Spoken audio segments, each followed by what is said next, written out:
Do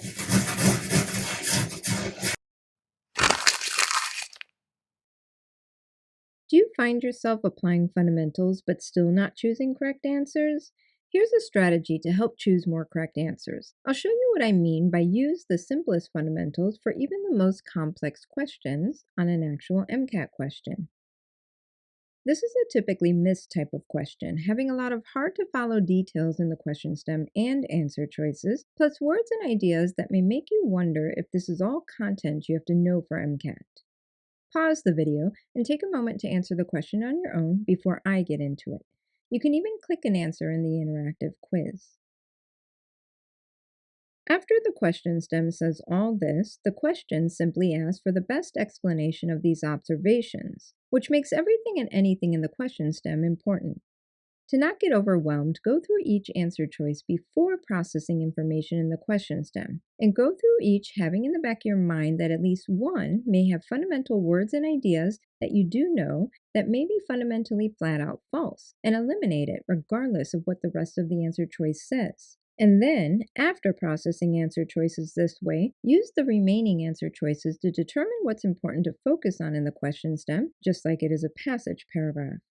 Answer choice A is a lot to process when you try to do it as an entire statement. Instead, cut it in pieces and zone in on any fundamental words or ideas that you know you have to know for MCAT. For example, inability to establish a proton gradient prevents ATP synthase from producing ATP. This is true, and it's also true that if something's not working upstream, a cell would have to rely more heavily on ATP generated by glycolysis. So this seems fine, so move on. Do the same with answer choice B after reading the entire statement. Zone in on any fundamentals that you do have to know, like ATP synthase requires ATP to pump protons. No, ATP synthase does not pump protons, it synthesizes ATP. So this is fundamentally flat out false, no matter what the question stem says. So eliminate it. Continue to try eliminate more, maybe even for the same reasons as for B. Answer choice C has some fundamentals you have to know, like increased lactate production indicates that oxygen is unavailable, which is true, so this seems fine, so move on.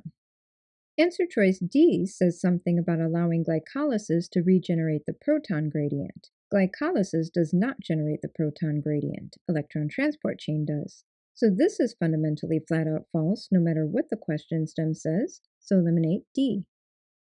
So now only A and C are left, which is way less information to process when comparing to information in the question stem. Answer choice A says inability to establish a proton gradient, which is indeed mentioned in the question stem, and we already determined that it's fundamentally true that not having a proton gradient would prevent ATP synthase from producing ATP, and cells would have to rely more heavily on glycolysis for ATP. Plus, continued oxygen consumption is on point with what is said in the question stem. Once again, this looks correct, but still compare answer choice C to the question stem.